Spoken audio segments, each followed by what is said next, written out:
इकतीस मई से 29 जून तक शुक्र का महाराशि परिवर्तन, भौतिक सुख साधनों की बहार, सौंदर्य संग लग्जरी का तड़का, धन संपदा के अकूत भंडार, रिश्तों में मोहब्बत की मिठास, शत्रु के घर में शुक्र की दस्तक, 12 राशियों पर शुक्र का चमत्कारी प्रभाव। देखिए सिर्फ और सिर्फ धर्म ज्ञान पर। नमस्कार, धर्म ज्ञान के दर्शकों का स्वागत है। कविता राणा और मेरे साथ आचार्य मयंक शर्मा जी। स्वागत है सर आपका। धन्यवाद कविता जी। धर्म ज्ञान के सभी दर्शकों का देवभूमि उत्तराखंड देहरादून से हार्दिक अभिनंदन और आपका हर पल हर दिन मंगलमय साबित हो, ऐसी प्रभु से मेरी मंगल कामनाएं। नमस्कार। चलिए शुरुआत करते हैं 31 मई से लेके 29 जून तक। जी हाँ, यही वो समय होगा जब शुक्र का महाराशि परिवर्तन होने वाला है। जी हाँ, शुक्र जो कि आप जानते ही हैं कि हमारी भोग विलासता का, हमारी एक दिनचर्या का, लग्जरी का, पैसा का, सौंदर्य का, बहुत इन चीज़ों का कारक शुक्र को ही माना जाता है। और जब जब शुक्र का राशि परिवर्तन होता है तो लोगों के मन में जिज्ञासा होती है जानने की कि भाई अब की बार शुक्र के महाराशि परिवर्तन में उनके लिए क्या अच्छा होने वाला है। तो इस बार का शुक्र का यही राशि परिवर्तन अन्य परिवर्तनों के चलते कितना अलग रहने वाला है और राशि पर इसका क्या प्रभाव पड़ेगा, हमेशा की तरह मयंक जी से जानते हैं। तो मयंक जी, सबसे पहले मैं आपसे जानना चाहूँगी कि अन्य ग्रहों की तुलना में शुक्र को क्यों ज़्यादा आम जनमानस इतनी इंपॉर्टेंस क्यों देता है? देखिए, शुक्र जो है ना, आजकल का जो युग चल रहा है कविता जी, यहाँ शुक्र का युग है। हर कोई व्यक्ति चाहता है, लोग हमें भी फोन करते हैं, सर पैसा कब आएगा, पहली डिमांड। अच्छा, कि सर पहले तो बता दीजिए पैसा कब आएगा, क्योंकि पैसा होगा तो तभी सारी ज़रूरतें पूरी कर पाऊंगा, परिवार का खर्च उठा पाऊंगा, ठीक है ना, परिवार को कहीं घुमाने ले जाऊंगा या अपने सुख साधन बढ़ाऊंगा। मैं बड़ी गाड़ी कब ले पाऊंगा या घर कब बनेगा, तो सब कुछ पैसे से है जी। और धन का कारक जहाँ बृहस्पति भी है उतने शुक्र भी हैं। तो शुक्र अगर आपकी कुंडली में मजबूत होगा, शुक्र बली होगा, शुक्र वृषभ राशि में होगा, शुक्र मिथुन राशि में होगा, शुक्र कर्क राशि में होगा, या शुक्र बात करें तुला राशि में होंगे, या उच्च के होंगे मीन में, या कुंभ में होंगे और केंद्र में होंगे योग कारक होके, तो ऐसे व्यक्ति के पास अगर कहना चाहिए वैसे सुख साधनों की कमी नहीं रहती। हाई प्रोफाइल लोग होते हैं। गरीब घर में भी पैदा होके ऐसा बच्चा जो है ना, वो महान शख्सियत बनता है, धन धान्य से परिपूर्ण होता है, भोग विलासता का जीवन जीता है, ऐश्वर्यपूर्ण जीवन जीता है। तो शुक्र जो कारक है कि भोग विलासता, सुख साधन, मान प्रतिष्ठा, लव, मैरिज, सेक्स, रिलेशनशिप, आपके शारीरिक संबंध कितने बेहतरीन बनेंगे या आपकी सेक्स लाइफ कैसी रहेगी, ये कुंडली में शुक्र की स्थिति आप देख के बता सकते हैं। पुरुष की कुंडली में कि अगर आपका शुक्र कमजोर है तो ऐसे व्यक्ति को संतान ही नहीं होती है, उसकी सेक्सुअल लाइफ बड़ी डिस्टर्ब रहती है। कितने केसेस आजकल आते हैं कि सर मेरी मैरिड लाइफ किस वजह से डिस्टर्ब चल रही है, तो कहीं ना कहीं कुंडली में शुक्र अस्त होगा, शुक्र नीच का होगा, शुक्र पाप प्रभाव में होगा, तो व्यक्ति की भोग विलासता के प्रति, कामुकता के प्रति जो है वो रुचि कम करता है। तो शुक्र जो है हमारे शरीर में वीर्य का कारक माना गया है, पुरुष की कुंडली में खासकर, और उसके वैवाहिक जीवन का कारक है। अगर शुक्र बली नहीं होगा तो व्यक्ति के अंदर इच्छाएं होंगी नहीं। अब देखिए, अगर किसी व्यक्ति के अंदर इच्छा ना हो या कुछ काम करने की चाहत ना हो तो व्यक्ति कभी कुछ हासिल नहीं कर सकता। बिल्कुल। कहते हैं ना कि अगर आपके अंदर एक, आपके मन में किसी चीज को लेके चाह नहीं है, कुछ इच्छाएं नहीं है, डिजायर्स नहीं है, तो उसके लिए आप मेहनत भी नहीं करेंगे। तो इसलिए शुक्र अगर बली होगा तो आपकी इच्छाओं की पूर्ति के लिए व्यक्ति बहुत मेहनत करता है। शुक्र बली होगा, सुख साधन बढ़ेंगे, मान प्रतिष्ठा रहेगी। अब जितने भी फिल्म इंडस्ट्री हैं, पत्रकार हैं, जो लोग ऑन स्क्रीन आ रहे हैं, कहीं ना कहीं कविता जी मैं दावा करता हूँ उनका शुक्र बली होगा, तभी आप टीवी पे, कैमरे पे आ सकते हैं, अदरवाइज तो आप नहीं आ सकते। आएंगे तो वो आप कामयाब नहीं होंगे, आप हटा दिए जाएंगे। और शायद मुझे लगता है मयंक जी, इन्हीं कारणों के चलते जो हमारे शुक्र गोचर पे आधारित जो वीडियोस है लोगों को ज्यादा वॉच करते हैं, उसकी व्यूअरशिप और मैं एक चीज लोग कह रहे हैं कि सर शुक्र के ऊपर आप एक विशेष एक एपिसोड बनाइए आधे घंटे का या पॉडकास्ट कीजिए, तो हम जल्दी पॉडकास्ट लेके आएंगे शुक्र ग्रह के ऊपर भी, लोगों की जिज्ञासाओं को शांत करेंगे, क्या क्या परेशानी हो सकती है शुक्र खराब होने से और कैसे शुक्र को बली करें, ये भी आपको बताएंगे। बिल्कुल। तो बहुत जल्द धर्म ज्ञान पे आप मयंक शर्मा जी से मिलेंगे उनके पॉडकास्ट में। चलिए आइए इस वीडियो को आगे बढ़ाते हैं और अब राशि अनुसार जानेंगे शुक्र का अब की बार का ये महाराशि परिवर्तन कैसा रहने वाला है।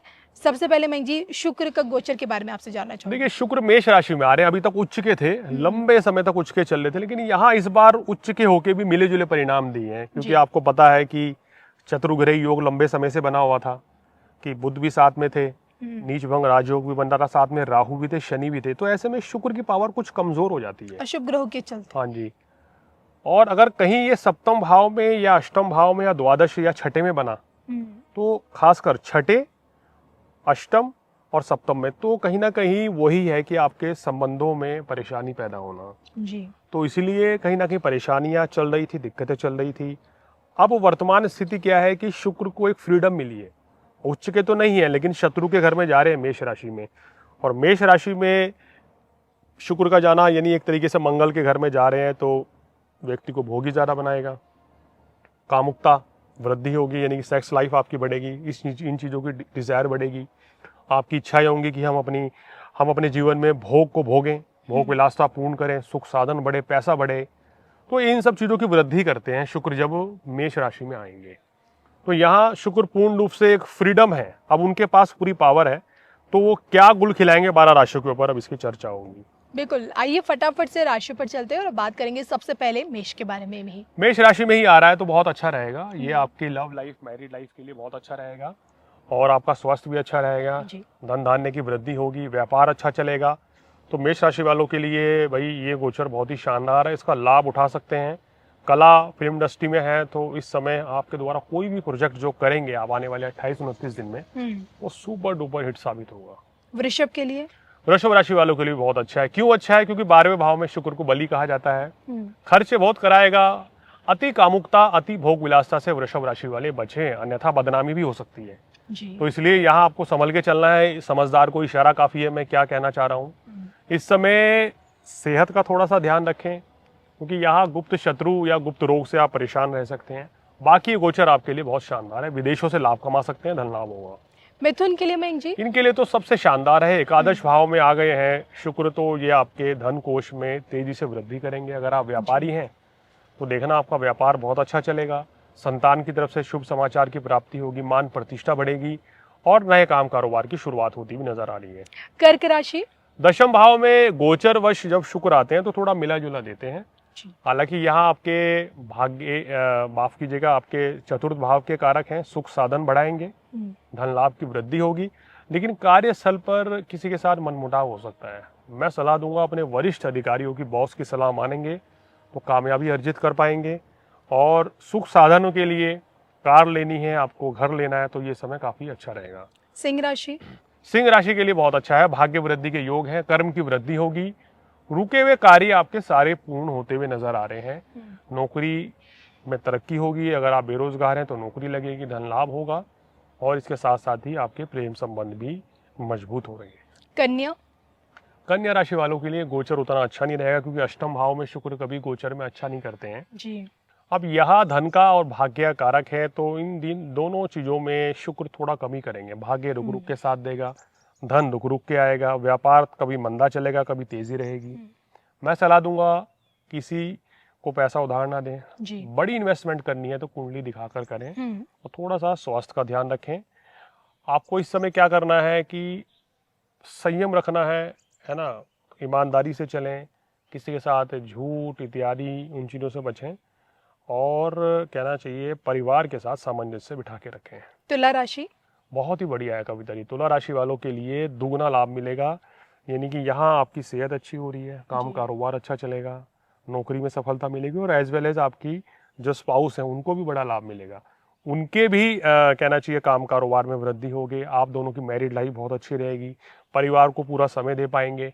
अगर आपके रिश्ते की कहीं बात चल रही है तो रिश्ता तय हो सकता है, वो लव मैरिज भी हो सकती है, वो अरेंज मैरिज भी हो सकती है। कहीं ना कहीं ये समय मान प्रतिष्ठा भी देगा, आपका काम कारोबार भी अच्छा चलाएगा, तो एक तरीके से बेहतरीन समय है। वृश्चिक राशि? थोड़ा संभल के चलने का समय है, खासकर गृहस्थ जीवन में जीवन साथी के साथ मनमुटाव से बचना होगा, अति कामुकता अति भोग विलासता से बचना होगा, अन्यथा तो आप परेशानी में पड़ सकते हैं। कुछ लोगों के मन में गलत विचार आ सकते हैं, कुसंगति की तरफ जा सकते हैं, उस चीज़ों से भी बचना होगा। ये समय थोड़ा सा क्या करना है, कोई नई शुरुआत करनी है तो कुंडली का अध्ययन कराकर ही करें। बिल्कुल। आइए इसी कड़ी में अब आगे बढ़ते हैं और बात करेंगे धनु के बारे में। धनु राशि वालों के लिए अच्छा रहेगा। पंचम भाव में शुक्र है तो प्रेम संबंध जो है आपके मजबूत होंगे। और अगर आप सिंगल हैं तो आपके जीवन में किसी की एंट्री हो सकती है और उनके साथ आपका विवाह भी हो सकता है। जी। ये समय जो है आपके बिजनेस नौकरी के लिए भी बहुत अच्छा है और धन लाभ की प्राप्ति के लिए भी बहुत ही अच्छा नजर आ रहा है। बुध शुक्र अष्टमेश है और माफ कीजिएगा शुक्र छठे भाव के कारक हैं आपके और एकादश के कारक हैं। तो लाभ तो बहुत होगा इस समय आपको, लेकिन कभी कभी कठिनाई होगी, यानी कभी कभी कामों में अड़चने भी आएंगी। जी चलिए बात करेंगे अब मकर के बारे में। मकर राशि वालों चतुर्थ भाव में शुक्र आके बहुत ही शानदार करते हैं। ये आपके मन में नई उमंग नई तरंग जगाएंगे। लव रोमांस में खोए खोए से रहेंगे क्योंकि चतुर्थ भाव में है तो शुक्र काम वासना को बढ़ाता है, प्रेम संबंधों की वृद्धि कराता है और सुख साधन भी बढ़ाएगा। कार्य व्यवसाय में भी उन्नति होगी, लेकिन यहाँ आपको डीफोकस नहीं होना है। कहीं ऐसा ना हो जाए ये महत्वपूर्ण समय आप केवल अपने आनंद में ही बिता दें जी। और काम कारोबार छूट जाए, नुकसान हो जाए या कुछ लापरवाही हो, उस चीज से बचेंगे तो कोई दिक्कत नहीं है। कुंभ राशि। कुंभ राशि वालों के लिए ये बहुत अच्छा समय है। किसी पुराने मित्र से मुलाकात हो सकती है, उसके साथ कोई बड़ी डील हो सकती है। भविष्य आपका काफी अच्छा रहेगा इस दौरान। 28-29 दिन आपके लिए काम कारोबार के लिए बहुत अच्छे हैं। भाग्य वृद्धि के योग बनेंगे। कोई नई शुरुआत इस समय हो सकती है और इस समय पे आप जो करना चाहते हैं वो बहुत ही बेहतरीन तरीके से कर पाएंगे, यानी आपकी मेहनत का पूर्ण फल आपको मिलेगा और उत्तम धन लाभ और सुख साधनों की वृद्धि भी होगी। अंतिम राशि मीन के बारे में भी आइए जान लेते हैं। मीन राशि वालों के लिए गोचर बहुत ही शानदार है। धन भाव में आके बैठ गए हैं शुक्र, तो धन लाभ सबसे पहले देंगे। घर परिवार में मांगलिक कार्य का आयोजन हो सकता है। आपका स्वास्थ्य अच्छा रहेगा। इसके साथ साथ ही अगर हम बात करें शुक्र जो है आपके तीसरे और 8वें भाव के कारक हैं, तो इन दोनों भाव को मजबूत करेंगे, यानी कि दीर्घायु का योग बना रहे हैं जी। आपका जीवन साथी के साथ भी मधुरता रहेगी संबंधों में।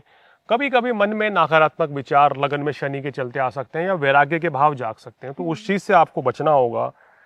बाकी स्थिति आपके लिए बहुत शानदार रहेगी। बिल्कुल। तो मैं जिसे जाना है किस प्रकार से इस बार शुक्र का यही महाराशि परिवर्तन, शुक्र का गोचर आप लोगों के लिए ढेर सारी शुभता लेकर आ रहा है। अगर आप अपने शुक्र को बलि करना चाहते हैं तो माँ लक्ष्मी की निरंतर आराधना करें। जी। शुक्रवार के दिन दूध दही चावल का दान करें। जो कन्याएं हैं जिनकी उम्र 10 वर्ष से कम है उनको खीर खिलाएं, चाहे वो 1 हो 5 हो 7 कन्या हो। जी। और अपनी चाहे आपकी महिला मित्र हो या आपकी छोटी बहन हो जिनकी आयु तकरीबन 15 से 25-30 वर्ष की आयु के बीच में, उनको कुछ ना कुछ आप वस्त्र इत्यादि गिफ्ट करें, परफ्यूम गिफ्ट करें तो बहुत ही शुभ रहेगा और उनकी ब्लेसिंग लें तो निश्चित रूप से ये आपके लिए बहुत अच्छा रहेगा। क्योंकि शुक्र को बलि करने के लिए हम कहते हैं कि अगर आप मैरिड हैं तो अपने जीवन साथी का सम्मान करें, अपनी पत्नी का आदर करें, उनकी रेस्पेक्ट करें, उनकी ब्लेसिंग्स लें, उनको खुश रखें तो निश्चित रूप से शुक्र बलि होंगे और शुभ फलों की और ज़्यादा वृद्धि हो जाएगी। इसी के साथ मुझे मयंक जी को अनुमति दीजिए। नमस्कार।